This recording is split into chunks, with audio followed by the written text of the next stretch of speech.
वंशी विभूषितकरान् नवनीरदाभात् पीताम्बरात् अरुणबिम्बफलादरुष्ठात् पूर्णेन्दुसुन्दरमुखात् अरविन्दनेत्रात्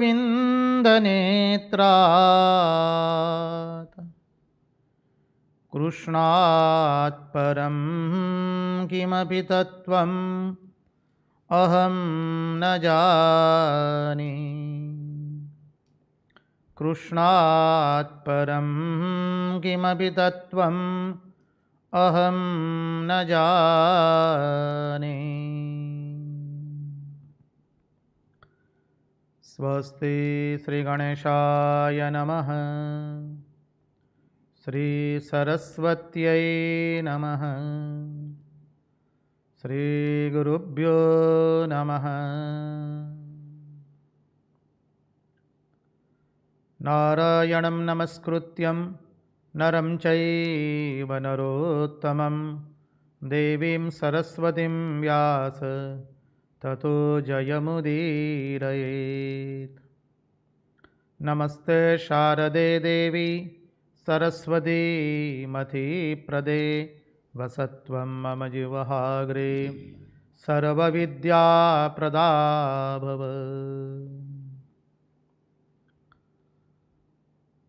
सच्चिदानन्दरूपाय विश्वोत्पत्त्यादिहेतवे तापत्रयविनाशाय श्रीकृष्णाय वयं नुमः। ॐ नमः परमहंसास्वादित चरणकमलचिन्मकरन्दाय भक्तजनमानसनिवासाय श्रीरामचन्द्राय विश्वसर्गविसर्गादि नवलक्षणलक्षितं श्रीकृष्णाख्यं वरं धाम जगद्धाम नमामि तत्। ॐ स्थापकाय च धर्मस्य सर्वधर्मस्वरूपिणे अवतारवरिष्ठाय रामकृष्णाय ते नमः। मुगं करोति वाचालं पङ्गुं लङ्घयते गिरिं यत्कृपात्महं वन्दे परमानन्दमाधवम्। कृष्णकनैयालाल की जय, भक्तवत्सल भगवान की जय, वृंदावन विहारी लाल की जय, भगवान श्री राम कृष्ण देव की जय, भागवत भगवान की जय, भागवत भक्त भगवान की जय। ॐ नमो भगवते वासुदेवाय। नारायण नारायण नारायण नारायण। सर्वप्रथम हम पूज्यपाद स्वामी आदि भवानंद जी महाराज के चरणों में हमारे हृदयपूर्वक के प्रणाम निवेदित करते हैं। तत्पश्चात रामकृष्ण आश्रम राजकोट के अध्यक्ष पूज्यपाद स्वामी निखिलेश्वरानंद जी महाराज के चरणों में हमारे सश्रद्धेय प्रणाम निवेदित करते हैं। उपस्थित पूज्यपाद प्रभु सेवानंद जी महाराज एवं पूज्यपाद शंकरेशानंद जी महाराज सहित अन्यान्य सभी सन्यासी महात्माओं एवं विरक्तों के चरणों में हम हमारे श्रद्धापूर्वक के प्रणाम निवेदित करते हैं। इस दृश्य श्राव्य माध्यम से जो कोई भी इस भागवत रसामृत का रसपान कर रहा है, उन सब के हृदय में बैठे हुए उस अनंत अखंड अविनाशी परब्रह्म परमात्मा को मुहुर मुहुर वंदन करके आइए भागवत रसामृत में हम अवगाहन करें।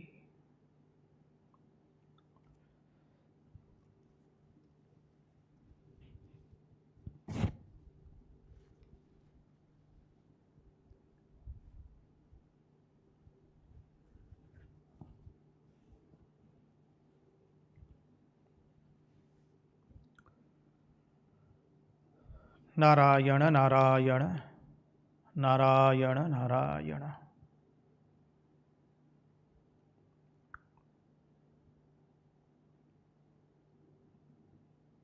कल एक जिज्ञासु ने प्रश्न किया है, महाराज हमें तो लीला सुनने में आनंद आता है, इस साधन चतुष्टय का जो वेदांत तत्व है वो कठिन पड़ता है। देखिए, लीला समझना भी इतना आसान नहीं है। लीला के पीछे उसका जो तत्वार्थ है वो देखेंगे तो पता चलेगा, और हम अपने आप से प्रश्न करने लगेंगे, क्या हमें लीला समझ में आती है? मनुष्य का मन अधिकांश घटनाओं के अंदर सीमित रहता है। ये घटना हुई, तत्पश्चात दूसरी घटना हुई, तीसरी घटना हुई। लीला को समझना भी अत्यंत कठिन है। लीला तभी समझ में आती है जब भगवान की कृपा से भगवान हमारी बुद्धि को शुद्ध करते हैं, अन्यथा लीला समझ में आती नहीं है। वेदांत भी हम जो समझने का प्रयास कर रहे हैं हमारी बुद्धि से, पहले बुद्धि में तो उतरे, बाद में हृदयंगम होगा। देखिए, श्री रामकृष्ण देव के अंतरंग सन्यासी शिष्य थे पूज्यपाद स्वामी तुरानंद जी महाराज। शुकदेव जी के अंश से थे। अब वो वेदांत का इतना अध्ययन करते थे, इतना अध्ययन किया कि श्री रामकृष्ण देव के पास आना ही उनका जैसे बंद हो गया था कुछ दिनों के लिए। श्री रामकृष्ण देव ने बुलावा भेजा और वो आते हैं। वो जब आते हैं तब श्री रामकृष्ण देव उनको एक दृष्टि से देखकर कहते हैं, अरे तेरे वेदांत में है ही क्या, यही ना, ब्रह्म सत्य जगन मिथ्या। और बस उसी क्षण श्री रामकृष्ण देव ने जो उनको दिया, उन्होंने गर्भित वाणी में वो प्रकाशित किया है। श्री रामकृष्ण देव ने जैसे उनको अनुभव कराया, ब्रह्म सत्य और जगत मिथ्या है। और वो कहते हैं उसी दिन से जैसे मेरा वेदांत का केवल पढ़ना बंद हो गया, बाद में अनुभूति होना शुरू हुआ। साधक का हृदय जब तैयार होता है तभी परमात्मा हम पर कृपा करते हैं। ये मत समझिए कि हम कुछ करेंगे नहीं, या जो कुछ थोड़ा बहुत करते हैं वो देकर के भगवान हम पर कृपा करने आएंगे। जी ना, शास्त्र कहता है जब तक हमारे में अहम बुद्धि है, हमें स्वयं को तो चलना ही पड़ेगा। भगवान कृपा करने के लिए तैयार है हम पर, अनंत कृपा की वर्षा कर रहे हैं हमारे पर, लेकिन उसका हमें अनुभव नहीं हो रहा है। अंतःकरण मलिन है अभी भी, और उस कृपा का अनुभव करने के लिए, और जब तक पूर्ण शरणागति नहीं आती है, पूर्ण शरणागति नहीं आती है, तब तक हमारा अहम है, तब तक हमें स्वयं को चल करके हमारी वृत्तियों को भगवदाकार बनानी पड़ेगी। समझ लीजिए, इस श्री रामकृष्ण देव के सभी सन्यासी शिष्यों का जीवन चरित्र इसमें देखिए, एवं गृहस्थ भक्तों का भी जीवन चरित्र देख लीजिए। यही बात मुहुर मुहुर प्रकट होकर के सामने आती है। गिरीश घोष ने पावर ऑफ अटर्नी दे दिया था, संपूर्ण शरणागति एकदम। वो शरणागति देना इतना आसान नहीं है। हम लोग हमारी साधना से बचना चाहते हैं। हमारे साधना से बचने के लिए हम कहते हैं कि हम शरणागत हो गए। शरणागत होना, मुंह से बोलना एक बात होता है और होना में बहुत पार्थक्य है। इसलिए हम पुनः पुनः स्मरण करा दे। आचार्य हमें समझाते हैं कृपा का अर्थ ही यह है, करो एवं पामो। समझिए, जब तक भगवान ने हमारे में अहम रखा है, अहम बुद्धि है, तब तक हमें हमारी ओर से साधन करके हमारी वृत्तियों को भगवदाकार बनानी पड़ेगी। और जब भगवदाकार बनेगी तब भगवान की कृपा का, अहेतुक कृपा का हम लाभ कर पाएंगे। प्रश्न आकर खड़ा रहेंगे, क्या महाराज, तो अभी हमें भगवान की कृपा का लाभ नहीं होगा? अवश्य होगा और हो रहा है। यदि हम हमारी सूक्ष्म बुद्धि से थोड़ा चिंतन करें। देखिए, सारा मानव समुदाय इस विश्व के अंदर में इस रोग से आक्रांत है। कोविड-19 से सारा मानव समुदाय आक्रांत है और इस महामारी के अंदर में भगवान हमें 1.5-2 घंटे का उनका अद्भुत सत्संग करवा रहे हैं। इससे बड़ी कृपा हमें तो कुछ नहीं दिखाई देती है। क्या ये भगवान की विशेष कृपा नहीं है? अब इससे बड़ी कृपा क्या चाहिए? तुमरे भजन राम को पावे, जन्म जन्म के दुख बिसरावे। हम 2 घंटा जो भगवान का स्मरण करते हैं, भगवान की लीला का गुणानुवाद करते हैं, भगवान की लीला में हमारा मन जो बैठता है, जब 2 घंटे तक बैठा तो 4 घंटे तक भी बैठेगा, और जब 4 घंटे तक बैठेगा तो 24 घंटे तक भी बैठ सकता है। उसके लिए अभ्यास और वैराग्य का आलंबन लेना पड़ेगा। इसलिए श्री कृष्ण भगवान ने अर्जुन को गीता में कहा, अभ्यासेन तु कौन्तेय वैराग्येण च गृह्यते। यह अभ्यास और वैराग्य हमारे में आना चाहिए। जब सतत अभ्यास करेंगे वैराग्य के साथ, अब जैसा हमने कल वैराग्य का अर्थ देखा, राग एवं द्वेष से मुक्ति, उसका नाम है वैराग्य। वैराग्य मानी नंगा होकर के पेड़ के नीचे बैठ करके भभूति लगा देना, वो वैराग्य का कोई एक सोपान हो सकता है, लेकिन वो वैराग्य का पूर्ण विराम कतई नहीं है। वैराग्य का अर्थ है राग एवं द्वेष से मुक्ति। तो भगवान हमें संसार से विराग करवा रहे। जब इनकी कथा में बैठते हैं तो श्री कृष्ण हमें परम कृपाणु परमात्मा हमें उसकी लीलाओं में राग करवा रहा है, मानी प्रीति करवा रहा है। इससे अधिक और क्या चाहिए? जगत का तो विस्मरण होगा तभी तो भगवान का स्मरण होगा ना। जब तक जगत का विस्मरण नहीं होगा, भगवत स्मरण नहीं होगा।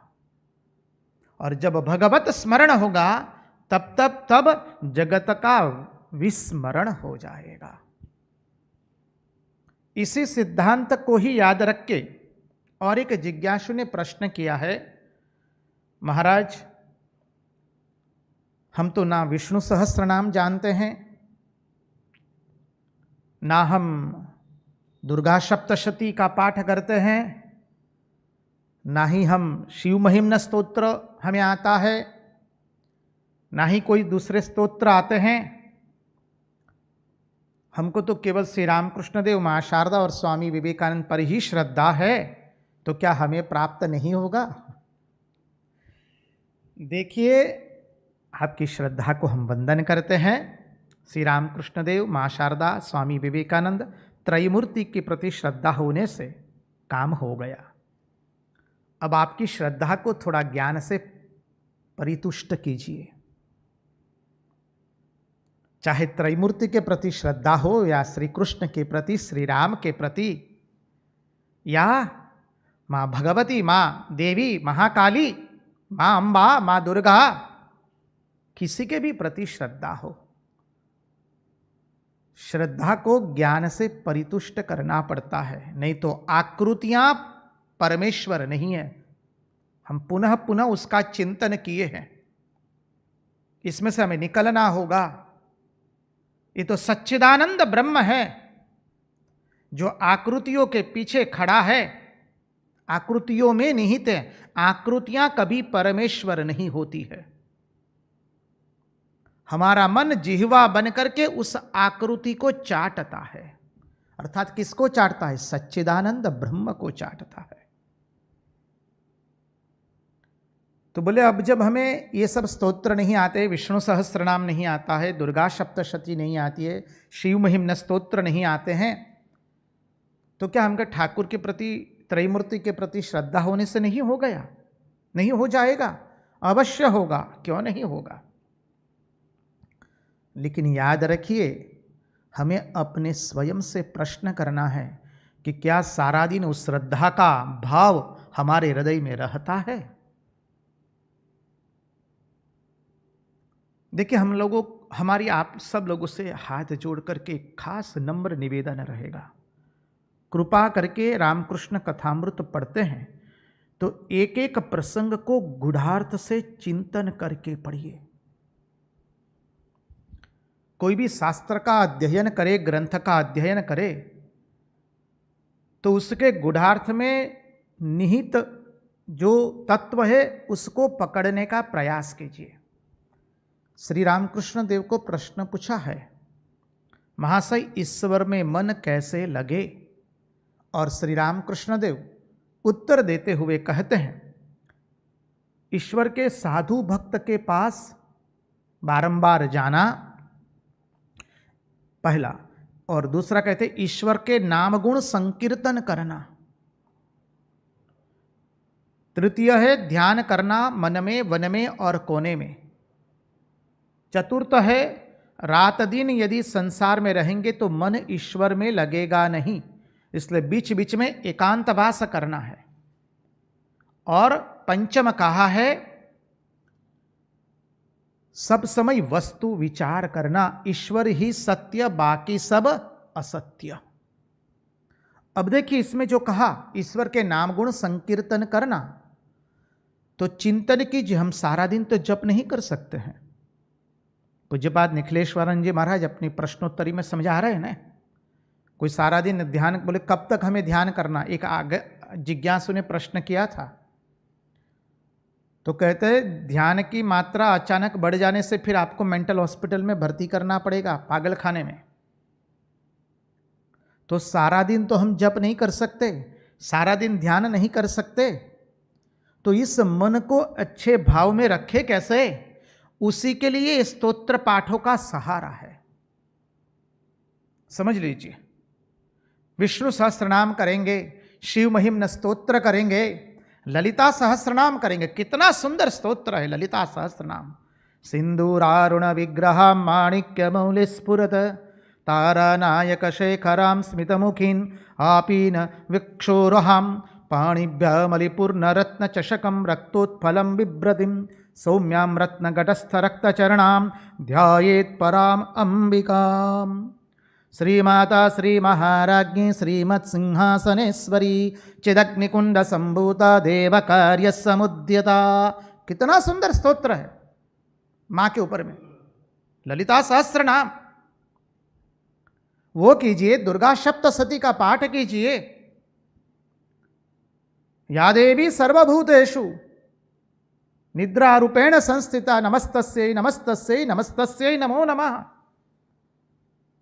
दुर्गा सप्तशती का पाठ कीजिए, कितना आनंद आवेगा, एक बल मिलता है। शिव महिम्न स्तोत्र क्यों करते हैं?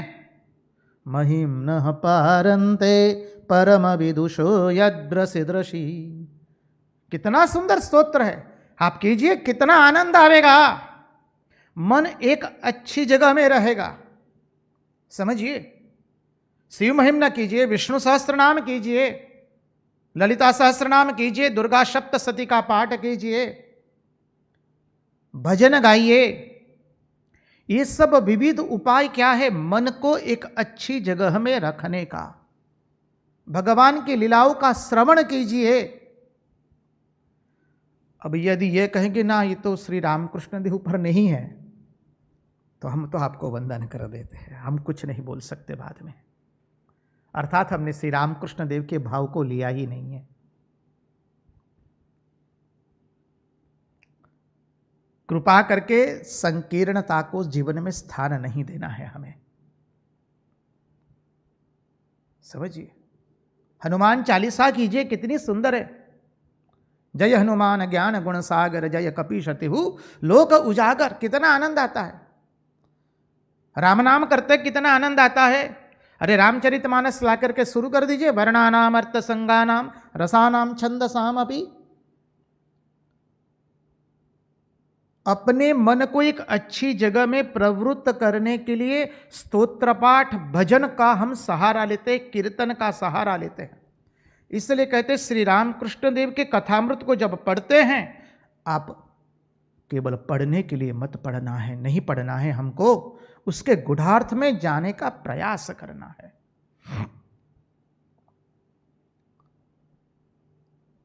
और एक जिज्ञासु ने प्रश्न किया है कि हमारी संतान जो है हमसे दूर है। लगता है कि शायद वो सज्जन और वो जो जिज्ञासु है, मालूम नहीं, जो भी हैं, शायद सेवानिवृत्त हो गए होंगे और अपनी संतान कहीं बाहर रहती होगी या उनसे कहीं दूर है। और इस महामारी के अंदर में संतान को कार्यवश बाहर निकलना पड़ता है, कार्य के लिए, काम करने के लिए कार्यालय जाना पड़ता है। तो बोले महाराज हमारा मन सतत घबराता रहता है, चिंताग्रस्त रहता है। तो क्या ये हमारा मोह है या आसक्ति है? देखिए, प्रश्न बहुत ही सुंदर है और इसका अवलोकन आप स्वयं कर लीजिए। ये महामारी है, आपकी संतान है, भले आप सेवानिवृत्त है फिर भी संतान है, आपका मन उसके प्रति रहेगा, उसके प्रति चिंतित होगा। लेकिन सब समय चिंतित रहता है तो समझिए मन अत्याधिक आसक्त हो चुका है। हाँ, उससे आप दूरभाष पर बातचीत कर लीजिए, बेटा कैसे हो, बेटी कैसी हो, सब ठीक ठाक तो है। ऐसा नहीं है, हमारे भी बहुत सारे जो सत्संगी है उनमें से बहुत सारे के संतानें इस महामारी के बीच में कार्य कर रहे हैं और उनको चिंता भी लगी है। उतना ही नहीं, उनके संतान डॉक्टर ऐसे हैं और वो इस महामारी से ग्रस्त लोगों की सारवार कर रहे हैं। अरे क्या कहे, उसमें से तो एक माई के भाई को, वो सत्संगी है, वो भी सत्संगी है, उनको अभी अभी कोरोना भी हो गया सेवा करते करते। डॉक्टर है, सेवा करते करते कोरोना हो गया। उन्होंने मैसेज कहलवाया कि महाराज को कहिएगा मुझे कोरोना हुआ है। हमने कहा अब आप जब कोरोना हो गए, आप विष्णु सहस्रनाम करते रहिए, जप करते रहिए। गुरु मंत्र, गुरु प्रदत्त मंत्र मिला है। रामकृष्ण विवेकानंद वेदांत भावधारा से जुड़े हुए आप, इतना सुंदर भगवान का मंत्र मिला है परम गुरु के पास से, उसका जप कीजिए, विष्णु सहस्त्रनाम कीजिए। धीरे धीरे वो कर रहे हैं, माता पिता भी कर रहे हैं, वो भी कर रहे हैं और धीरे धीरे देख रहे हैं वो उनका मन इतना आसक्त नहीं रहता है। ये मन की एक आदत होती है, वो कुछ जगत के भोग को लेकर रहना चाहता है। हम सबके मन की यह आदत है। हम देखिए महात्माओं के बारे में नहीं कहते, हम पुनः पुनः कह दें आपको, कृपा करके हमारे वचनों को अन्यथा रूप से कतई ना लिया जाए। इन सन्यासी महात्माओं के चरणों में तो हम मुहुर मुहुर वंदन करते हैं, साष्टांग दंडवत प्रणाम करते हैं। ये हमारे जैसे सामान्य साधक के बारे में हम चर्चा कर रहे हैं। हमारा मन जो अनेक जन्म जन्मांतर से विषयों को लेकर रहने का आदती हो गया है, इसलिए वो अनेक बहाना बना करके अपने स्वजनों की, आत्मीय जनों की, प्रियजनों की व्यर्थ चिंता करके करके उसमें आसक्त रहने का प्रयास करता है। आप यदि अभिभावक है तो निश्चित आपका मन में चिंता होगी।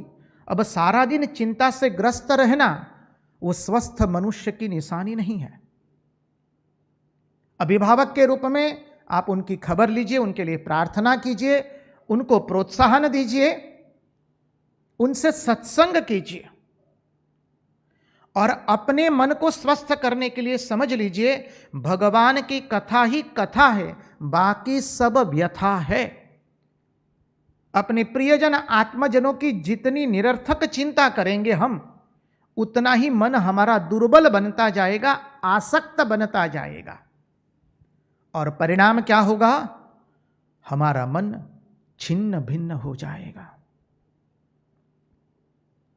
कई माई लोग हमको कहते हैं, महाराज आपको क्या बताए, इस जगत में जो इस महामारी से जो जगत पूरा दुखित है, महाराज हमारे हृदय में बहुत व्यथा हो रही है, मन बहुत दुखी हो गया है इस जगत की व्यथा को देखकर, मानव जाति की व्यथा को देखकर, जैसे सन्नाटा छा गया हो हमारे हृदय में।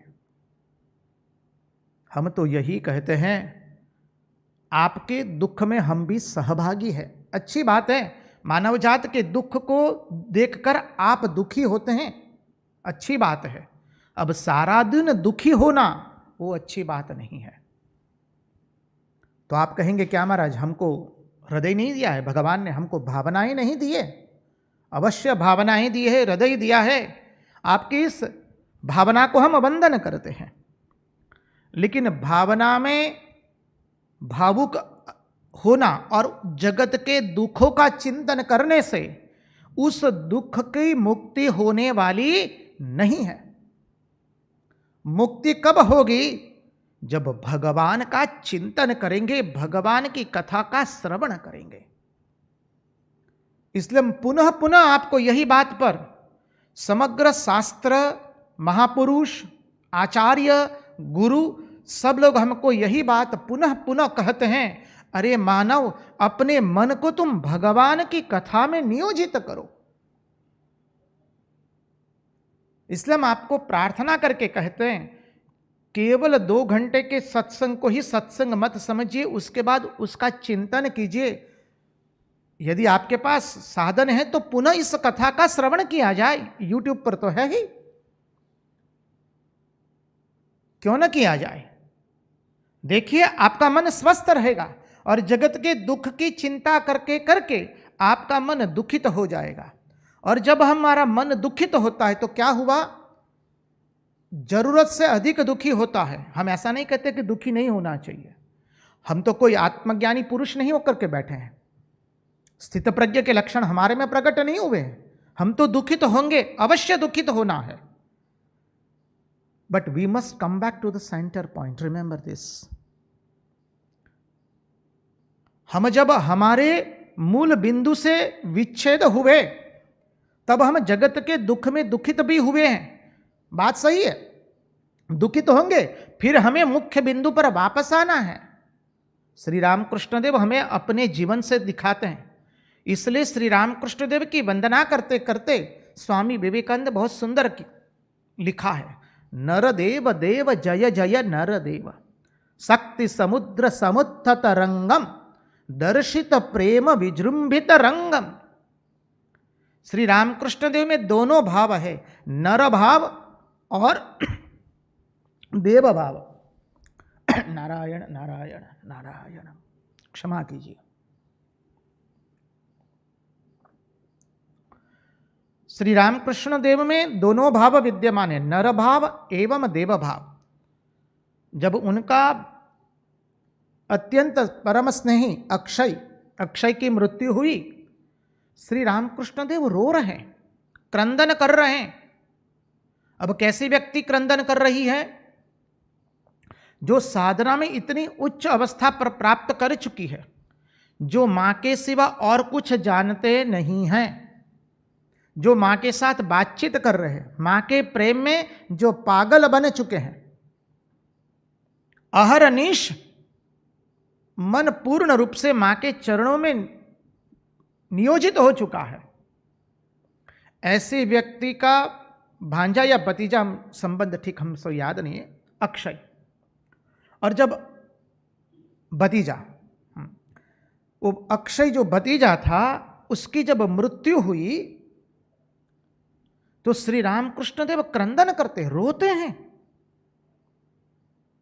अब रोते रोते देखिए श्री रामकृष्ण देव रोए और दूसरी क्षण उनको याद आया, अरे आत्मा को तो कोई मार नहीं सकता है। नैनम छिंदति शस्त्राणि नैनम दहति पावक न चैनम क्लेदयन्त्यापो न शोषयति मारुतः। श्री रामकृष्ण देव खड़े हो गए और मूड करके भी देखा नहीं अक्षय के ओर। ये ध्यान में रखने की बात है। अवतार अपने जीवन से दिखाते हैं।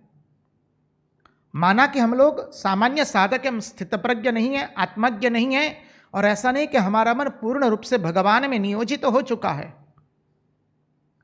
अरे लेकिन हमारे में शक्ति नहीं है। वो मानव अपनी शक्ति को जगाओ। हमने जिसका शरण लिया है वो तो शक्तिमान है। योऽन्त प्रविश्य मम वाचमिमां प्रसुप्तां संजीवयत्न किल शक्तिधरस्वधाम्ना अन्यांश्च हस्तचरणश्रवणत्वगादि प्राणान्नमो भगवते पुरुषाय तुभ्यम्। हम आपको क्या बताएं, हमने जिसकी शरण लिए वो अनंत शक्तिशाली है, वो जगत का नाथ है, वो सर्वेश्वर है, वो योगेश्वरेश्वर है। हमारे में शक्ति नहीं है, लेकिन हमने जिसकी शरण लिए वो तो शक्ति का स्रोत है। प्रभु आपकी शक्ति से हमको बलवान कीजिए। माना हमारे में शक्ति नहीं है, हम स्वीकार करते हैं, अरे लेकिन जिसके हम चरणाश्रित हुए हैं, जिनके पाद पद्मों में हमने अपना सर्वस्व रखने का प्रयत्न किया है, वो तो महान शक्तिमान है। वो तो शक्ति के स्रोत है। हमारी ताकत नहीं है, लेकिन जिसकी शरण हमने ली है उसमें अनंत शक्ति है। तो उस शक्ति से हम शक्तिमान होकर के हमारी मन की वृत्तियों के साथ हम लड़ेंगे। देखिए ध्रुव जी ने कितनी सुंदर यह स्तुति की। भागवत में आता, योऽन्त प्रविश्य मम वाचमिमां प्रसुप्तां संजीवयत्न खिल शक्तिधरस्वधाम्ना अन्यांश्च हस्तचरणश्रवणत्वगादीन् प्राणान्नमो भगवते पुरुषाय तुभ्यम्। इसलिए भगवान के स्तोत्र पाठ कीजिए। भगवान ऐसा नहीं चाहते कि हमें संस्कृत में करना। आपकी जो भी मातृभाषा हो, गुजराती, मराठी, तेलुगु, तमिल, कन्नड़ा, मलयालम, हिंदी, उड़िया, बंगाली, जो भी भाषा हो आपकी मातृभाषा, सभी भाषाओं में स्तोत्रों के अनुवाद है। आप पढ़िए, अनुवाद पढ़ते जाइए, अनुवाद से भगवान को प्रार्थना करते जाइए। देखिए कितना बल का संचार होगा और मन आनंदित हो जाएगा पूर्ण रूप से। इसलिए देखिए हमारी भक्ति में, हमारी साधना में विविधता लाने के लिए श्रीमद् भागवत पूरा इस तरह से बटा हुआ है। जो चिंतन किया उसमें उपदेश है, उसके अंदर में स्तुति है, उसमें गीत है और उसमें चरित्र है। श्रीमद् भागवत वो भगवान का वांगमय स्वरूप है। मानव वो सामान्य ग्रंथ नहीं है, वो महापुराण नहीं है, वो तो भगवान का वांगमय स्वरूप है। एते चांस कलाः पुंस कृष्णस्तु भगवान स्वयं इंद्रारी व्याकुलम लोकम मृडयन्ति युगे युगे तेनेयम वांगमयी मूर्ति प्रत्यक्षा वर्तते हरे हे। ये भगवान का वांगमय स्वरूप है और ये वांगमय स्वरूप हमको बताता है उपदेश क्या करते हैं? हमारे अंतःकरण को पवित्र करते हैं। उसमें प्रायः अंतःकरण को पवित्र करने की बात लिखी है। उपदेश के बाद स्तुति, स्तुति में शुद्ध सात्विक भाव निहित हुआ है।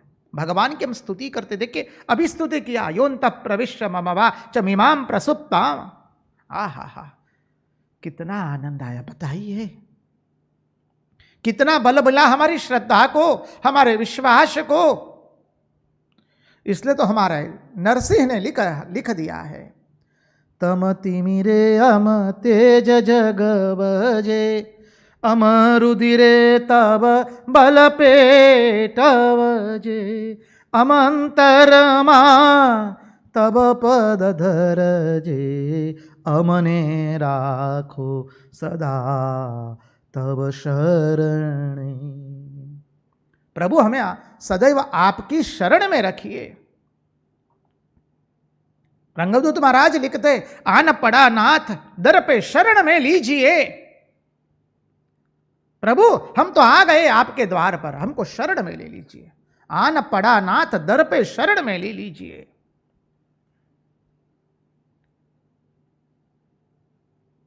तो देखिए उपदेश हमारे अंतःकरण को पवित्र करते हैं। स्तुतियों में प्राय शुद्ध सात्विक भाव है, हमारे में सात्विकता बढ़ाता है।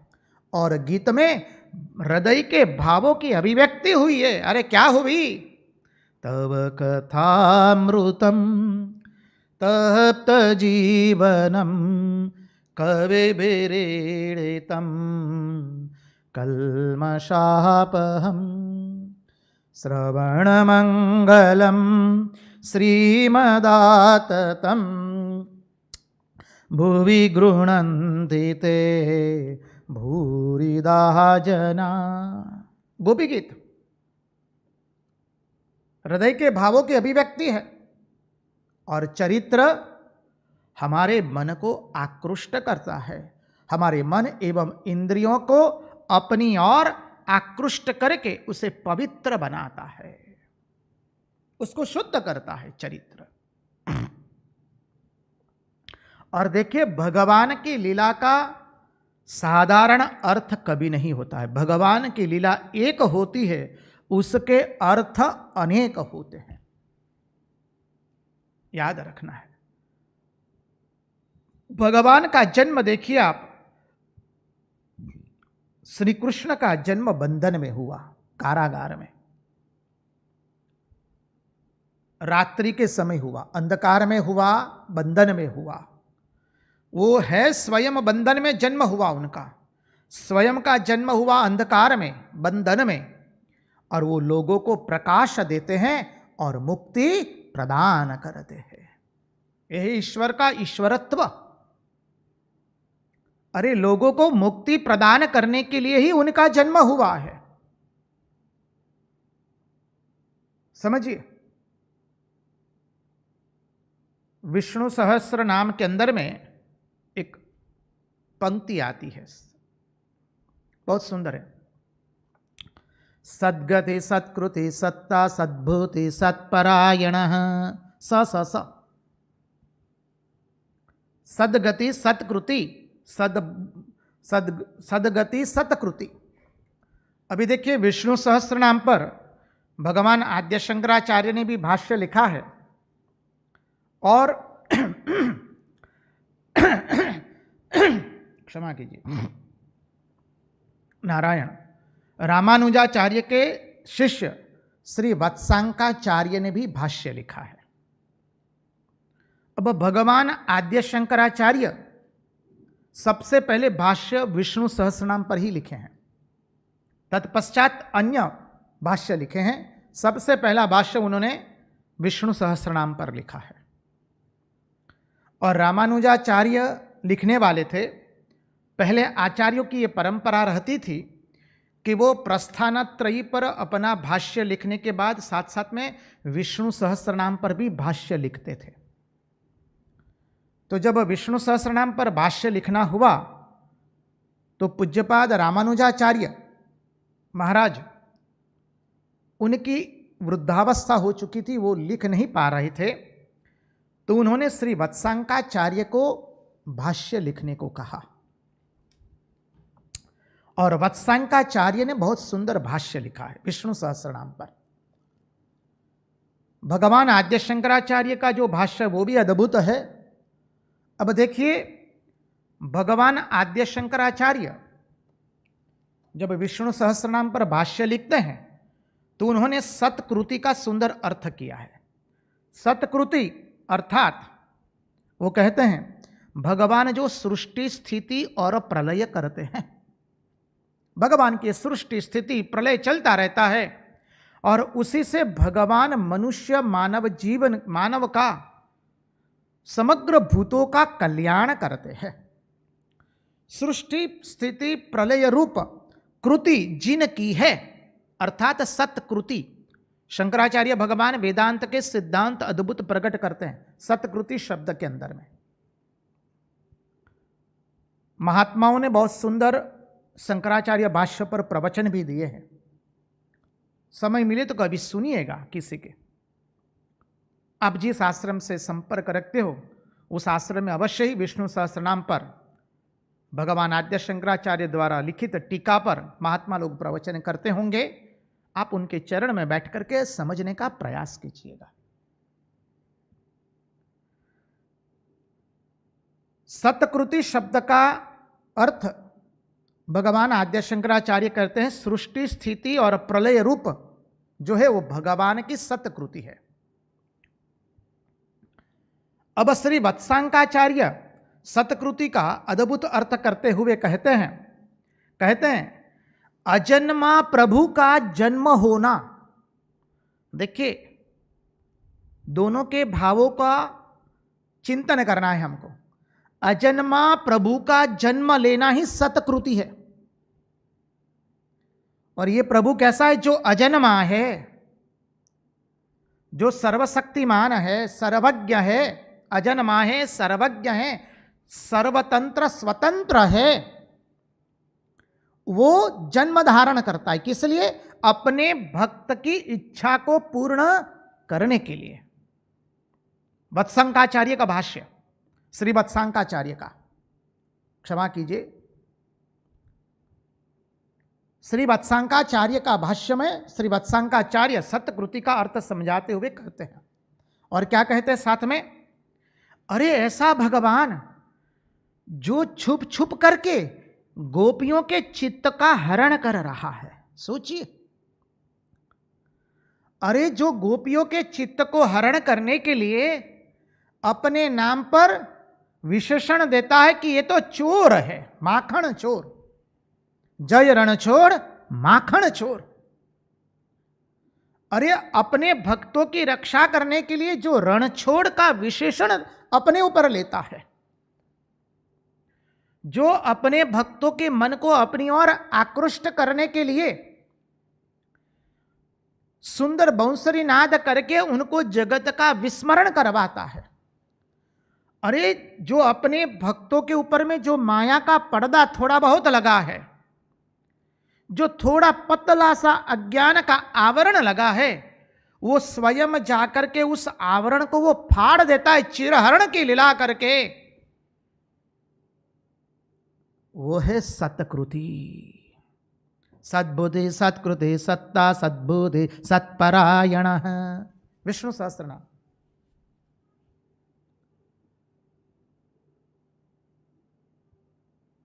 देखिए, सत्कृति का अर्थ श्री वत्सांकाचार्य जी करते हुए कहते, कितना सुंदर समझा रहे हैं। अरे जो भगवान अपने भक्त का चित्त हरण करने के लिए क्या बताए, कैसे कैसे अनुपम दिव्य लीलाएं करते हैं। हम एक दो प्रसंग आपको अवश्य बताएंगे यहां पर सत्कृति भगवान की। देखिए, इसलिए स्तोत्र पाठ क्यों करना समझिए। अभी बोले महाराज सभी अर्थों का तो मनी सभी शब्दों का अर्थ हमें मालूम नहीं होता है। अरे भैया ओ मानव, हम कहेंगे एक बार करके देखो ना। स्वानुभव से कहते हैं, ये वाणी का विलास नहीं कर रहे हैं। बिना अर्थ करके देखे विष्णु सहस्रनाम। अरे आनंद के सागर में डूब न जाए तो हमको कहना चाहिए, हमको आकर के दूषित दे देना। हम यहां तक कहते हैं। एक बार करके देखो, बलिहार हो जाएंगे, छोड़ने की इच्छा नहीं होगी। ओम विश्वम विष्णुर्वषट्कारो भूत भव्य भवत् प्रभु भूतकृत भूत भृद्भावो भूतात्मा भूत भावनः। क्या अद्भुत स्तोत्र है! यही एकमात्र स्तोत्र भगवान की हाजिरी में, भगवान की उपस्थिति में, भगवान के द्वारा अनुमोदित। समझिए, यदि कोई स्तोत्र है तो सभी आचार्य दो हाथ उठा करके एक स्वर में कहते, वो केवल विष्णु सहस्र नाम है, और कोई स्तोत्र नहीं है। ये सतकृति का अर्थ एक दो प्रसंग ले ले, विषयांतर नहीं है। कितना अद्भुत है भगवान की सतकृति का अर्थ। अरे हम आपको क्या बताएं, वृंदावन में एक महात्मा जी थे। महात्मा जब तक जप करते हैं, ध्यान करते हैं, तब तक भगवान का सानिध्य बना रहता है, चिंतन रहता है। लेकिन जब आंख खोलते हैं, जब व्यवहार का थोड़ा कार्य करते हैं, तो चिंतन की वो धारा बनी रहती नहीं थी, आनंद की वो धारा बनी रहती नहीं थी, अवरुद्ध हो जाती थी। महात्मा ने सोचा क्या किया जाए। महात्मा जो थे जप करते थे भगवान का, कृष्ण चरणार विंद में सब कुछ समर्पित कर चुके थे। बस भगवान ने बहुत सुंदर तरीका दे दिया। अरे बोले, कन्हैया तो मेरी संतान है, मैं जो नंद ठहरा, मैं नंद हूं और मेरा कन्हैया मेरी संतान है। बस मारो लालो, मारो लालो, मेरा लाला, मेरा लाला। उसके अतिरिक्त वो कुछ जानते नहीं थे। और महात्मा ने साधन किया, श्री कृष्ण से इतनी बात, सारा दिन भर श्री कृष्ण से ही बात कर रहे, भाव राज्य में सब चल रहा है। जो हम आपको बता चुके, हम पुनः पुनः श्रवण कर चुके हैं इस सिद्धांत का, इस साधन पद्धति का, कि भगवान के साथ हमारे मन की सभी विचारों को जोड़ दिया जाए, सतत भगवान के साथ वार्तालाप का अभ्यास कर दिया जाए। महात्मा ने शुरू कर दिया भगवान के साथ वार्तालाप करना, और क्या आनंद आया। महात्मा को एक बार इच्छा हुई, मैंने गंगा जी में स्नान नहीं किया, हमारे वृंदावन में तो जमुना जी बहती है, कलक लल्लो कल्लोल करके जमुना जी बहती है। अब महात्मा जी थे, गंगा जी स्नान करने की इच्छा हुई है,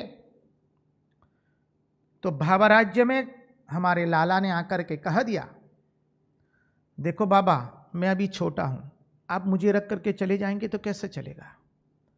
महात्मा जी ने सबको कह दिया, मैं गंगा जी स्नान करने नहीं आ सकता हूं, मेरी संतान ने मुझे मना कर दिया है। बस महात्मा जी नहीं गए, और भावराज्य में श्री कृष्ण के साथ अद्भुत प्रसंग चल रहा है। और थोड़ी दिनों में महात्मा जी का शरीर चला गया। देखिए सतकृति का अर्थ देखिएगा अभी, जो श्री वत्सांकाचार्य बहुत अद्भुत अर्थ हमारे सामने प्रकट करते हैं। महात्मा जी का शरीर चला गया, शरीर को अग्नि संस्कार देने गए दूसरे महात्मा लोग, वैष्णव महात्मा है, शरीर को अग्नि संस्कार देने जा रहे हैं। उतने में दौड़ते दौड़े दौड़े एक छोटा सा बालक आ रहा है। सब महात्माओं को कहता है, महात्मा जी जय श्री कृष्ण, जय श्री कृष्ण, राधे राधे, राधे राधे, रुकिए। बोले क्या बात है। बोले महाराज जी, दौड़े दौड़े आता है, कहता है आप हमारे बाबा के अग्नि संस्कार करने से पहले हमारे बाबा की इच्छा थी, वो गंगा जी में स्नान करना था, उनको गंगा जी स्नान करना था। मैं महाराज गंगा जल लेके आया हूँ, मेरे बाबा, मैं उनकी संतान हूँ, मुझे बाबा को गंगा स्नान कराने दीजिए। महात्माओं ने कहा कराओ। अब देखिए महात्मा लोग जानते हैं ये महात्मा हैं, उनकी संतान कैसे हो सकती है, लेकिन भगवान ने सब मति घुमा दिए कुछ क्षणों के लिए। महात्मा ने कहा कराओ स्नान।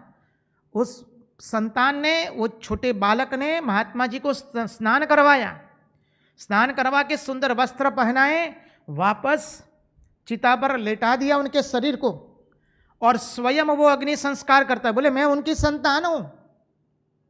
समझिए, अग्नि संस्कार करके वो बालक चला गया, थोड़ी कदम आगे गया, दिखाई नहीं दे रहा है। महात्मा लोग कहते अरे महात्मा का बच्चा कहां से आया, अरे उनकी तो संतान है, तो वो तो महात्मा है, महात्मा की संतान कहां से आएगी जी। अरे ऐसा तो कोई शिष्य भी नहीं था, छोटा, दौड़ो दौड़ो कहां गया। अरे तब तक किसी के हाथ में वो आया है जो आने वाला है।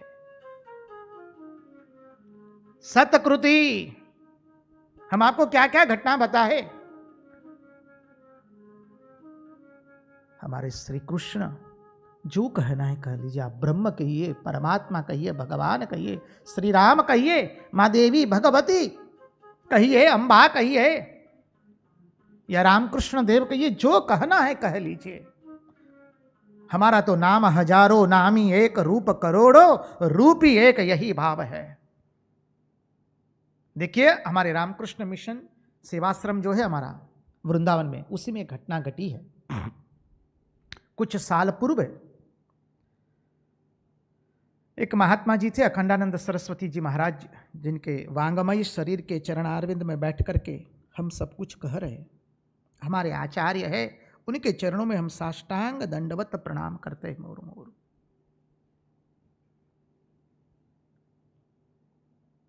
उनके आश्रम में एक भक्त रहते थे, सेवा करते थे, बहुत साल तक वृंदावन में रहे। अचानक कुछ कारणवश उनको आश्रम से बाहर जाना पड़ा और वो वृंदावन से बाहर चले गए। इच्छा नहीं थी, कुछ ऐसी घटनाएं घटी होगी जो होगा। फिर अचानक एक बार आश्रम में उपस्थित होते हैं, उनका शरीर बहुत अस्वस्थ है। शरीर अस्वस्थ है, महाराज ने देखा, महाराज बोले तुरंत तुरंत अस्पताल में उनको भर्ती कराओ। अस्पताल में भर्ती कराया गया, सेवाश्रम में, रामकृष्ण मिशन सेवाश्रम वृंदावन के अंदर में। और उनकी सेवा के लिए किसी को नियुक्त कर दिया गया, एक भक्त को। इतने में क्या होता है, एक दो दिन के बाद ही एक लड़का आता है टाई कोट पहन करके महाराज जी के पास, और कहता है कि हमें संन्यास लेना है। महाराज उसके वेश को देख करके, उस युवान को देखकर कहते हैं, बेटा संन्यास वैसे वैसे नहीं मिलता है, बहुत पापड़ बेलने पड़ते हैं बेटा यहाँ पर। लड़का कहता है महाराज आप जो कहेंगे मैं करने के लिए तैयार हूँ। तो महाराज उसको देख के कहते ठीक है, अभी एक आश्रम के भक्त अस्पताल में भर्ती है, जाओ उनकी प्राणपण से सेवा करो। बोले ठीक है, जो आज्ञा आपकी। वो लड़का गया रामकृष्ण मिशन सेवाश्रम वृंदावन में, जहाँ पर वो भक्त रहते थे, भर्ती किए गए थे अस्पताल में, वहाँ जा कर के उनकी सेवा करना प्रारंभ करता है। दूसरे उपासक साधक भक्त लोग आते हैं, तो एक भक्त उपासक से उन्होंने कहा, अच्छा भैया आपके पास कोई पुरानी धोती है तो हमको दे दीजिए, तो हम धोती पहन लेंगे, तो हमको थोड़ी सेवा करने में सुविधा होगी। बोले हाँ है, हम दे देंगे। वो उपासक ने आकर, साधक ने आकर के उनको एक धोती थी उनके पास, वो दे दी। बस वो धोती और ऊपर में चद्दर लगा करके महात्मा, वो जो भक्त थे, उनकी बहुत सेवा करते थे।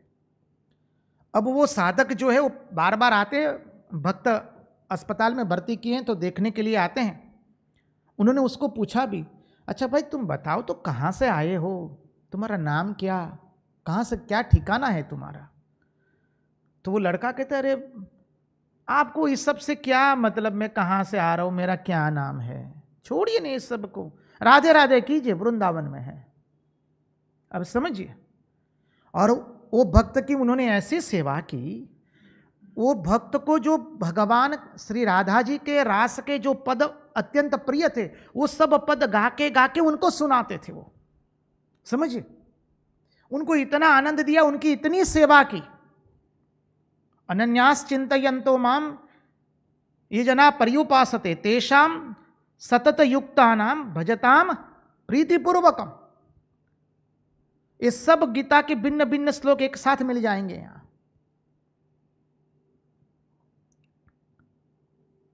अब देखिए,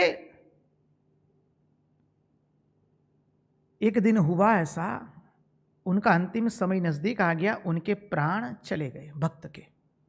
और तुरंत उस युवक ने क्या किया, उसके पास जो सफेद चद्दर थी वो बिछा दी, उसके ऊपर उनका शव बिछा दिया, अगरबत्ती कर दी, फूल पुष्प चढ़ा दिए और वो धीरे से चला गया। तो जो आश्रम की नर्स वगैरह उन्होंने सोचा हाँ अभी आश्रम में तो वो खबर देने जाएगा ही, ये बहुत साल पहले की बात है, तब तो इतने मोबाइल वगैरह फोन नहीं थे। तो वो चल गए। तो अचानक वो जो भक्त थे, उपासक थे, साधक थे, वो आए और आकर के देखते और भक्त का तो शरीर चला गया। उन्होंने वहाँ पर जो सिस्टर्स थे, नर्सेस, उनको पूछा अरे इनका शरीर कब चला गया? बोले क्यों, आपको मालूम नहीं? वो भाई जो लड़का था उनकी सेवा में, वो आपको आकर के बताया नहीं? बोले ना, हमको तो किसी ने नहीं बताया।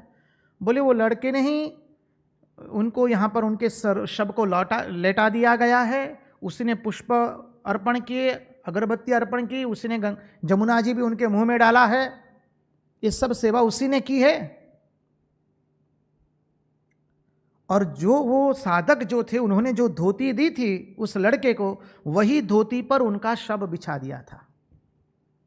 बोले वो लड़का, बोले वो हम तो सोचे कि वो लड़का आपके आश्रम में आकर खबर देने आया है, तो उन्होंने सोचा शायद हम लोग, मैं इधर आया वो वहां गया होगा। ठीक है, भक्त का बाकी के जो क्रिया करनी थी वो कर दी, लेकिन वो लड़का कहीं दिखाई देता नहीं है किसी को।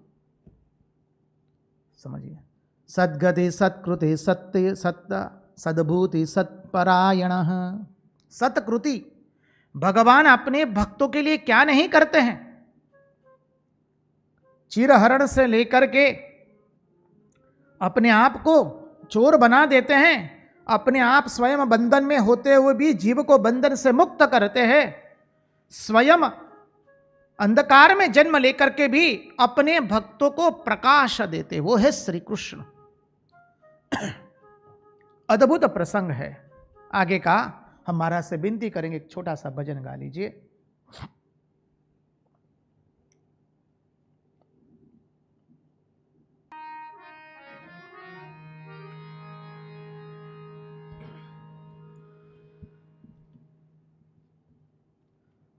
कि मरी शरीये थी कान कुंवर अवतार लोन, मुखे थी मोरली वगाड़ तार लो। मारी शरीये थी कान कुंवर अवतार लोन, मुखे थी मोरली वगाड़ तार लो।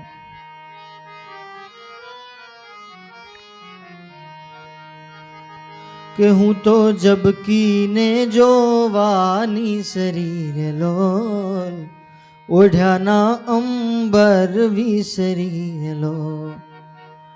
हूँ तो पानी नी वसे जवानी शरीर लोल, ढोणी ने पाटली भी शरीर लो।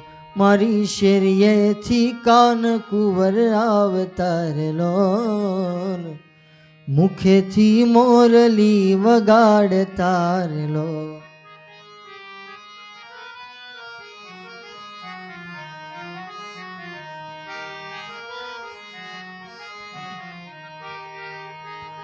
के अमरा पर नाते चौक मां दीवा बड़ेर लोल, मैं तो जानू के हरी आई मड़ेर लोल। मैं तो दुधरे साकर नो शिरो करो रे लोल, त्रांबाना त्रास माटा ढोकरो रे लोल।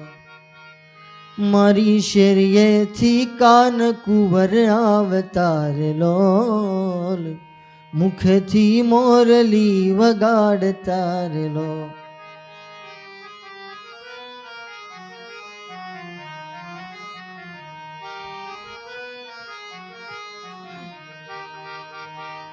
हूँ तो जमवा बैठी ने जीवन सांभरो रे लोल, कंठ थी कोलियो न उतरो रे लो।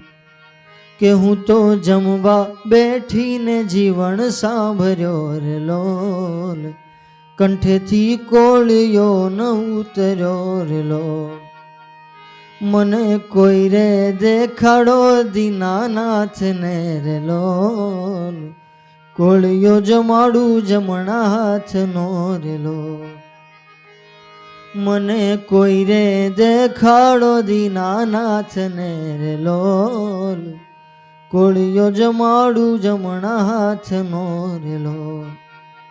કે મારી શેરીએથી કાન કુંવર આવતા રે લોલ, મુખેથી મોરલી વગાડતા રે લોલ.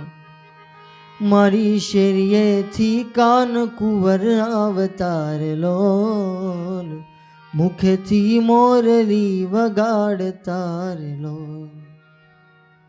કૃષ્ણ કનૈયા લાલ કી જય. कृष्ण कन्हैया लाल की जय। देखिए, भगवान की लीला एक होती है, उसके अर्थ अनेक होते हैं। भगवान की लीला को हम समझ नहीं पाते हैं, इसलिए रंगवदूत महाराज लिखते हैं, ऐनी लीला ए लहे करे खेल अनंत, पामर पाछो त्यां पड़े जोवा जाता अंत। भगवान की लीला को हम समझ नहीं पाएंगे, हम पामर है, उनकी लीला का अंत देखने जाएंगे तो हमारी बुद्धि चकरा जाएगी। अब हमारे मूल विषय में हम प्रस्तुत हो जाएं। जो कल साधन चतुष्टय का बिंदु भी लिया था, वो उसकी पार्श्व भूमिका है। कल साधन चतुष्टय के अंत में हम कहना चाहेंगे कि जो षट संपत्ति है, शम दम उपरति तितिक्षा श्रद्धा एवं समाधान, तो सम से एक ही शांति हमको भिन्न भिन्न ये षट संपत्ति से मिलती है। देखिए, वही शांति जब मन में आती है तो उसे सम से प्राप्त हुई शांति कहते हैं। वही शांति जब इंद्रियों में आती है तब हम उसे दम से प्राप्त की हुई शांति कहते हैं। ध्यान से श्रवण किया जाए। वही शांति जब कर्मों में प्राप्त हो जाती है, हमको कर्म में, कर्म के विभ्रांतों में प्राप्त हो जाती है, तब वह उपरिति से प्राप्त हुई शांति है। वही शांति जब हमें अपने शरीर में प्राप्त होती है, तब वो शांति तितिक्षा से प्राप्त हुई शांति है। वही शांति जब हमारे हृदय में प्राप्त होती है, तब वो श्रद्धा से आई हुई शांति है। और वही शांति जब हमारे चित्त के अंदर में, चित्त को विभ्रांत करने वाली अनेक वृत्तियां जो है, उसमें जब शांति आ जाती है, तब उसे हम कहते हैं समाधान से प्राप्त हुई वो शांति है। शम दम उपरति तितिक्षा श्रद्धा एवं समाधान, ये षट संपत्ति, एक ही शांति। पुनरुक्ति करेंगे तो ध्यान से श्रवण कर लीजिए। एक ही शांति जब मन में आती है तब उसे कहते हैं सम से प्राप्त हुई शांति। एक ही शांति जब इंद्रियों में आती है तब कहते हैं दम से प्राप्त हुई शांति। एक ही शांति जब हमारे कर्मों से हमें प्राप्त होती है, कर्म में, तो उसे कहते हैं हम उपरति। एक ही शांति जब शरीर में प्राप्त हो जाती है तब उसे कहते हैं तितिक्षा से प्राप्त हुई शांति। एक ही शांति जब हृदय में आ जाती है तो उसे कहते हैं श्रद्धा से प्राप्त हुई शांति। और एक ही शांति जब अनेक चित्त वृत्तियां मिट करके चित्त जब समाहित हो जाता है तो उसे कहते हैं समाधान से प्राप्त हुई शांति। वही जो काम क्रोध लोभ मोह मद एवं मात्सर्य है, ये षड रिपु हमारे, ये षट संपत्ति के साथ में षड रिपु को भी देखना होता है। काम क्रोध लोभ मोह मद एवं मात्सर्य। काम क्या है? हमारी इच्छाएं, वो काम है, समझिए। हमारे में बहुत इच्छाएं, ये प्राप्त करने की, वो प्राप्त करने की, वहां जाने की, वो खाने की, उसे मिलने की, वो पद प्राप्त करने की, वो सुख प्राप्त करने की। काम, फिर क्रोध। जब इच्छाओं की पूर्ति में जब बाधा आती है, अवरुद्धता आती है, परिणाम स्वरूप हमें क्रोध आता है। ध्यायतो विषयान् पुंसः संगस्तेषुपजायते, संगात् संजायते कामः, कामात् क्रोधो विजायते, क्रोधात् भवति सम्मोह, सम्मोहात् स्मृति विभ्रमः, स्मृति भ्रंशात् बुद्धिनाशो, बुद्धिनाशात् प्रणश्यति। यह सिद्धांत है। तो जब हमारी कामनाओं में अवरोध पड़ता है, अर्थात इच्छाओं को भोग करने में बाधा पड़ती है, तब क्रोध आता है। हमारा कहना कोई न माने, हमारे कहने से कोई विरुद्ध आचरण करे, हमारी इच्छाओं में जब अवरुद्धता आती है, जो भोग हम भुगत रहे हैं उसमें कहीं बाधा आ गई, कोई भी भोग हो, शब्द स्पर्श रूप रस गंध का, उसमें जो बाधा आई वो क्रोध है। काम, क्रोध, लोभ। लोभ क्या है? अपने आप को हम जब अपूर्ण समझते हैं और अपने आप को अपूर्ण समझ करके एक कामनाओं से अपने स्वयं की हम पूर्ति करना चाहते हैं, उसे लोभ कहते हैं। समझिए, स्वयं को हम अपूर्ण समझते हैं, है हम पूर्ण, लेकिन अपूर्ण समझते हैं। जो कल सिद्धांत था विवेक और वैराग्य का, हम हैं सच्चिदानंद स्वरूप, लेकिन अपने आप को हम समझते हैं हम जड़ है। समझिए, हम दुख रूप है हम सच्चिदानंद, लेकिन हम अपने आप को शरीर समझ लिया, अर्थात हमने अपने आप को जड़ समझ लिया, दुख रूप समझ लिया। तो जब हम अपने आप में अपूर्णता का भाव रख करके अपनी उस अपूर्णता को कामना से तृप्त करना चाहते हैं, वो जो वृत्ति है उसे कहते हैं लोभ। काम, क्रोध, लोभ। अब मोह क्या है? मोह क्या है? कामासक्ति के कारण। समझिए, काम की आसक्ति, उसको कहते हैं कामासक्ति। तो काम की आसक्ति के कारण किसी से चिपक जाना, चाहे वह व्यक्ति हो, वस्तु हो या स्थान हो। व्यक्ति, वस्तु और स्थान से कामासक्ति के कारण चिपक जाना, वो है मोह। काम, क्रोध, लोभ, मोह। मद। देखिए, ये जो मोह है उसके अनेक उदाहरण श्री रामकृष्ण देव बहुत सुंदर उदाहरण देकर के कहते हैं। एक बुढ़िया थी, उसने एक गहना बनवाया था। अब उस गहने से उसकी इतनी आसक्ति हो गई है और उस गहने को कोई देख नहीं रहा है, तो लोगों की नजर उस गहने पर जाए, उसके कारण उसने स्वयं अपनी झोपड़ी में आग लगा दी और सबको हाथ दिखा दिखा करके कहती, देखो मेरी झोपड़ी में आग लगी। इससे बहाने लोग उस सुवर्ण का जो कंगन पहना था वो देख रहे हैं। अब यहां पर एक ही उदाहरण में दो दो गर्भित अर्थ है।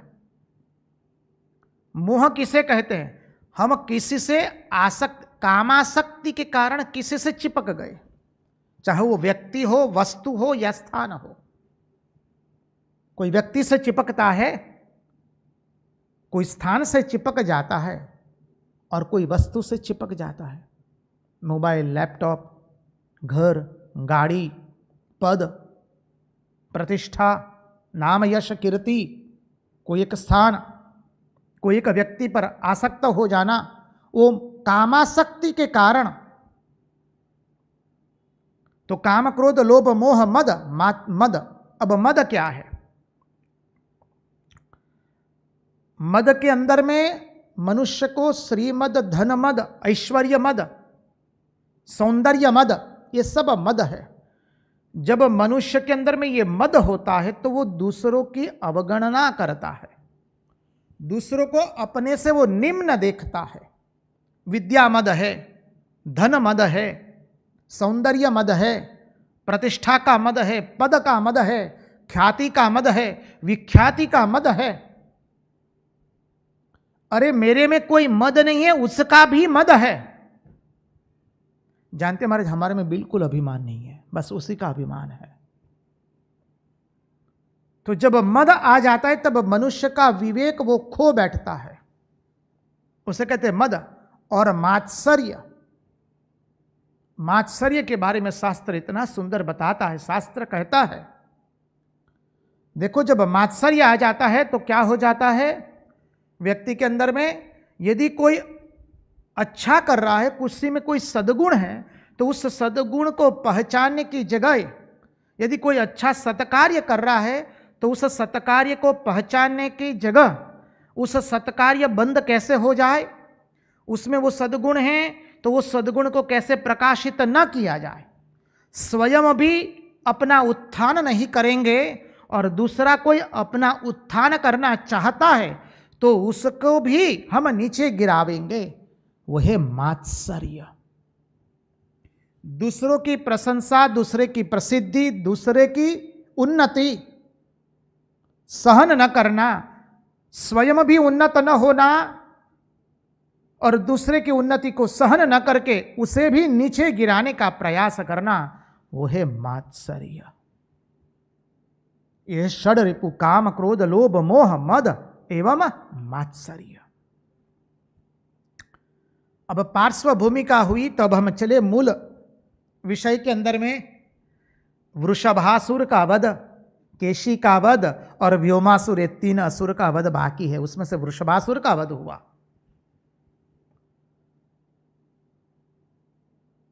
देखिए, केवल आंखों को बंद करना वो योग नहीं होता है। शास्त्र के अर्थों को मार मचोड़ करके अपनी इच्छा के अनुसार प्रकट कर देना, वो शास्त्र का मर्म नहीं है। चित्त की एकाग्रता को समाधि समझ लेना, वो समाधि में असुर आ गया। शास्त्रों के अर्थों को मार मचोड़ करके अनर्थ को अर्थ बता देना, वो शास्त्र में असुर आया। और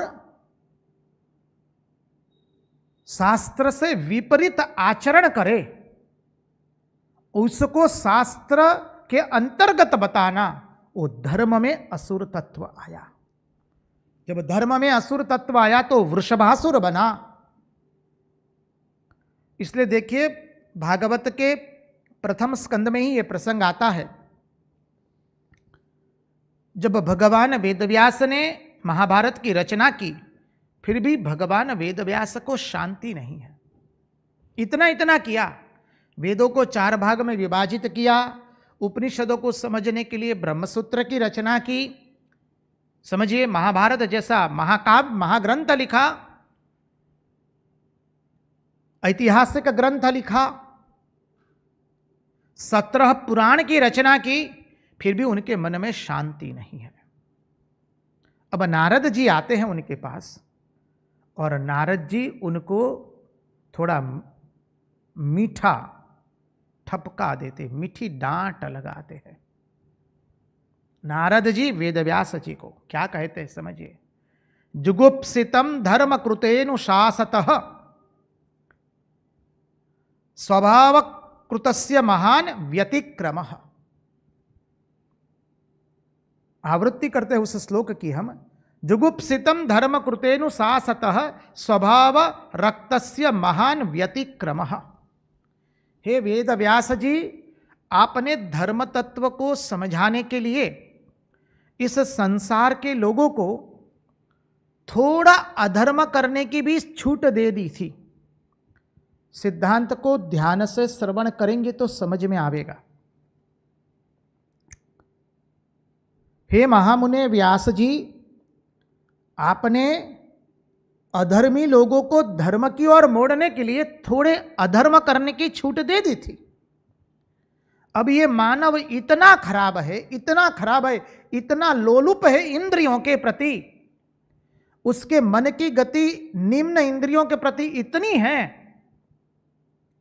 कि आपने जो छूट दे दी थी थोड़ी बहुत, उसी को उसने धर्म समझ लिया, और जो आपने धर्म का मूल तत्व कहा महाभारत में, उससे उसको वैराग्य हो गया, उसके प्रति उसकी रति रही नहीं। जैसे उदाहरण के रूप में देखें, वेद व्यास जी ने महाभारत के अंदर में यज्ञ कर्म में पशुओं की बलि दी जाने के लिए थोड़ी छूट दी है। अब ये क्यों किया है समझना है, संगति लगाते हैं। महाभारत समझने के लिए भी बहुत सुंदर टीका है महाभारत के ऊपर में। शास्त्रों को अपने मन से अर्थशास्त्र का नहीं किया जाता है। सुंदर सिद्धांत होते शास्त्रों के, सिद्धांत को समझना पड़ेगा।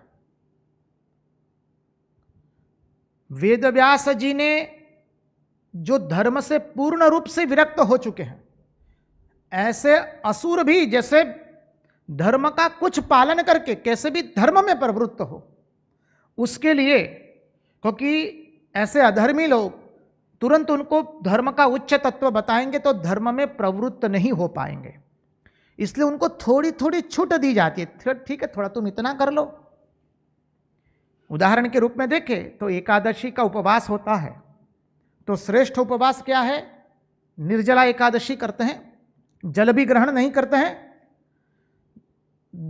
दशमी के दिन एक टंक खाते हैं, मध्याह्न का भोजन करने के बाद दशमी से भोजन नहीं करते। मध्याह्न का भोजन हो गया, तत्पश्चात भोजन नहीं किया जाता है। एकादशी के दिन पूर्ण निर्जला एकादशी करते हैं और द्वादशी को पारण करते हैं। यह एकादशी का व्रत का नियम जो लोग करते हैं वो अच्छी तरह से जानते हैं। हम ऐसे अनेकों सद्गृहस्थ को जानते हैं, आप लोग भी करते होंगे, जानते होंगे, आपके परिचय में भी होगा।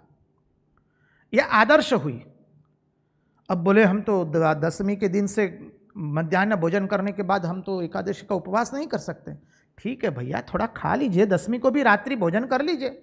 हाँ बोले वो ठीक है। तो फिर अब रात्रि भोजन करने की छूट दे दी तो एकादशी का बोले निर्जला हम रह जाएंगे। बोले ठीक है, द्वादशी का तो पारण करना ही है, बहुत अच्छा। अब कोई कोई तो बोले भाई हम एकादशी के अंदर में निर्जला भी नहीं कर सकते, अब उनको भी तो धर्म में लाना है।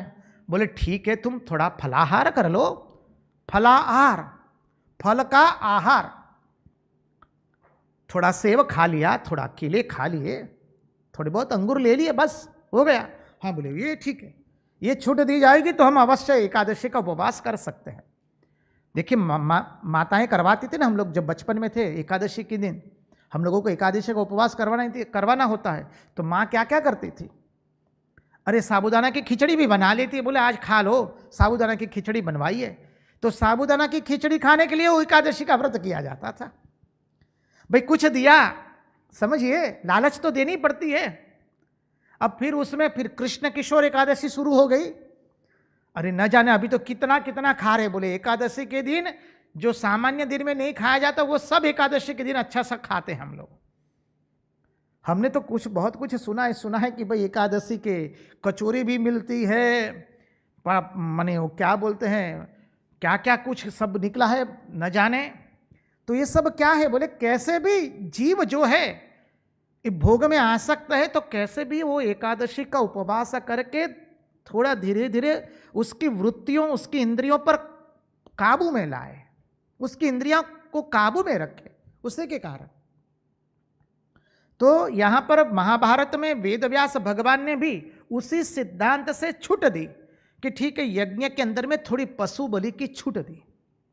अब मानव ने क्या किया? बस उस पशु बलि को ही धर्म समझ लिया। बस यज्ञ करो और पशुओं को बलि देते जाओ, और परिणाम स्वरूप लोगों की धर्म की ओर रुचि हुई नहीं, अर्थ का अनर्थ प्रकट कर दिया। समझ लीजिए। दूसरा उदाहरण दे तो कोई महात्मा कहे कि भाई आज बहुत अच्छा दिन है, आज जो भी दान पुण्य करेंगे उससे आपको बहुत पुण्य मिलेगा, बहुत अच्छा फल मिलेगा, लेकिन शर्त इतनी है कि अच्छा खासा दान हो भाई, 1000-2000 रुपये से ऊपर का दान हो। महात्मा लोग भी तो जानते हैं लोग कैसे हैं। अब ऐसा कहा तो बहुत कम लोग दान पुण्य करने जाएंगे, लेकिन यदि महात्मा ने कह दिया आज तो बिल्कुल दान देना नहीं है, आज का दिन बहुत ही खराब है, तो देखेंगे कोई दान देने नहीं जाएगा गलती से भी। अब महात्मा का देखिए पहले का सिद्धांत नहीं लिया, दूसरा सिद्धांत ले लिया, क्योंकि मनुष्य की मनोवृत्ति जहां होती है वो अर्थ ले लेता है। ऐसा ही हुआ, भगवान वेदव्यास ने जो यज्ञ के अंदर में पशु बलि का थोड़ा विधान किया, उसी को ही मानव समाज ने अपना मुख्य धर्म बना लिया और धर्म से विरत हो गया मनुष्य। और जब धर्म से विरत हो गया तो फिर परिणाम भुगतना पड़ा है। देखिए श्री रामकृष्ण देव ने भी यही किया, धर्म में आए हुए असुर को दूर किया है। कैसे? शिव ज्ञाने जीव सेवा का आदर्श देकर के। ब्रह्म सत्य जगत मिथ्या करते रहते थे लोग, बोले जगत की क्या सेवा करना, बस ब्रह्म सत्य जगत मिथ्या है बोले। वही श्री रामकृष्ण देव शिव ज्ञान से जीव सेवा का सिद्धांत श्रीमद् भागवत से ही बताए हैं। भागवत के तृतीय स्कंद में कपिल देवहूति के संवाद के अंदर में यही शिव ज्ञान से जीव सेवा का सिद्धांत निहित है। तो धर्म में आए हुए, धर्म आचरण में आता है, धर्म को हम आचरण में रखते हैं, तो धर्म में आए हुए असुर तत्व को दूर करना पड़ता है, अवतार करते हैं। जैसे मां शारदा देवी का एक सुंदर उदाहरण है, घटना है, आप लोग जानते होंगे, शायद पूज्यपाद निखिलेश्वरन जी महाराज ने भी उसकी चर्चा की थी यहाँ पर प्रश्नोत्तरी के दरमियान। एक भक्त है, उसने माँ को चिट्ठी लिखी है, माँ मुझे नौकरी में अभी कुछ असत्य का सहारा लेना पड़ता है, क्या मैं नौकरी करूं या नौकरी से मैं त्यागपत्र दे दूं? माँ के सामने जब ये पत्र पढ़ते हैं भक्त साधक, तो माँ कहते उसको लिख दो, उसको नौकरी छोड़नी नहीं है। अब जो भक्त थे, महाराज जो थे, कहते माँ क्या कह रही हो तुम उसको असत्य बोलने को लिए कह रही हो। माँ गंभीर स्वर से कहती है, अभी थोड़ा झूठ बोलने से उसका काम बन जाता है, नौकरी छोड़ देगा तो बाद में जठराग्नि की आग ऐसी लगेगी, उसमें फिर वो डकैती करेगा, गुंडागर्दी करेगा और तब अनेक पाप में वो प्रवृत्त होगा। मां की दृष्टि कहां है देखिए। मां ने इसलिए कहा कि उसको कह दो कि नौकरी से त्यागपत्र देना नहीं है, क्योंकि मां उसको बड़े पाप से बचाना चाहती है। अब मां के इसी उदाहरण से समझे कि भाई मां ने कहा कि नौकरी में झूठ बोलना पड़े, तो बस झूठ बोलने की मां ने तो छूट दे दिया, हम झूठ बोलना शुरू कर दे, तो क्या हो गया? अर्थ का अनर्थ हुआ, धर्म में असुर तत्व आ गया, शास्त्र में असुर तत्व आ गया। तो जब शास्त्रों के अंदर में असुर तत्व आ जाता है, अर्थ का अनर्थ कर दिया जाता है। ऐसा ही हुआ केसी के साथ। कंस ने केसी को भेजा है, कंस ने केसी को कहा कि तुम जाओ। उसके पहले एक छोटी घटना घट गई। नारद जी कंस के पास आते हैं और नारद जी कंस के पास आकर के कहते, कंस तुम सचमुच कैसा राज्य करते हो? बोले क्यों? अरे बोले अपने दुश्मन के घर में भी क्या खाना पकता है उसकी माहिती तुम्हारे पास होनी चाहिए। बोले अर्थात तुमको मालूम नहीं है, देवताओं ने तुमको मारने के लिए ही वसुदेव देवकी के यहाँ श्री कृष्ण का जन्म करवाया था। और ये वसुदेव जी श्री कृष्ण को वहाँ रख कर आए नंद बाबा के पास। रोहिणी के वहाँ बलराम का जन्म हुआ है और नंद के वहाँ तो कन्या का जन्म हुआ था। वो कन्या वो वापस ले आए और वो कन्या आकाश में उड़ गई। कंस क्रोधित हुआ, उसने तलवार उठाई। नारद जी कहते अभी तलवार उठाने से काम नहीं चलेगा, कुशलता पूर्वक कार्य करो। बोले क्या करना है? बोले कुशाग्र होकर के काम करो, धीरज से काम करो। उनको पता चल गया तो तुम्हारा और काल हो जाएगा खराब। नारद जी कंस को सावधान करके चले गए। कंस ने तुरंत वसुदेव देवकी को बंदी बना लिया पुनः, और अब ये अपने असुरों को सभा बुलाई, उसमें कहा कि मेरा काल तो अब नंद के वहाँ है, कृष्ण एवं बलराम के रूप में, उनको यहाँ पर कैसे बुलाया जाए। बोले धनुष यज्ञ के बहाने उनको बुलाया जाए, मल्ल कुश्ती करने का एक यज्ञ करते हैं, एक स्पर्धा रखते हैं, नगरजनों को बुलाया जाए, देहाती लोगों को बुलाया जाए, जनपदों से लोगों को बुलाया जाए, सबको बुलाया जाए। बोले हाँ किया जाए। कृष्ण एवं बलराम को मृत्यु के मुख में भेजने के लिए पूरी तैयारी हो चुकी है। धनुष यज्ञ के बहाने उनको यहां पर बुलाया जाएगा। और कंस ने केशी को कहा कि केशी तुम जाओ और कृष्ण का वध करके आओ।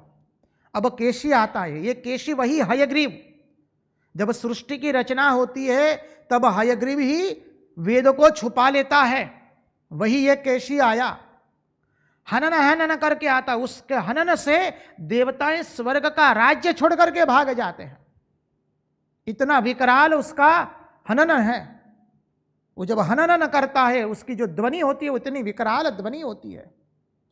तो केशी आया व्रज के अंदर में, जोर जोर से अपनी ध्वनि करने लगा। भगवान उसके सामने आते हैं, भगवान ने उसको अनेक योजन पीछे छोड़ दिया, उसको धकेला, वो ध्वस्त हो गया। फिर पुनः उठता है और पुनः भगवान की ओर आता है और भगवान उसके मुंह में अपना हस्त डाल देते हैं और उसके प्राण को भगवान हरण कर लेते हैं। देवताओं ने पुष्प वृष्टि की। कृष्ण कन्हैया लाल की जय। उनकी वाणी उन्हीं को समर्पित करते हुए आज यहीं पर विराम देते हुए कृष्ण कन्हैया लाल की जय, भक्तवत्सल भगवान की जय, वृंदावन बिहारी लाल की जय, सब संतन की जय, सब भक्तन की जय। ओम नमः पार्वती पतये, हर हर महादेव हर।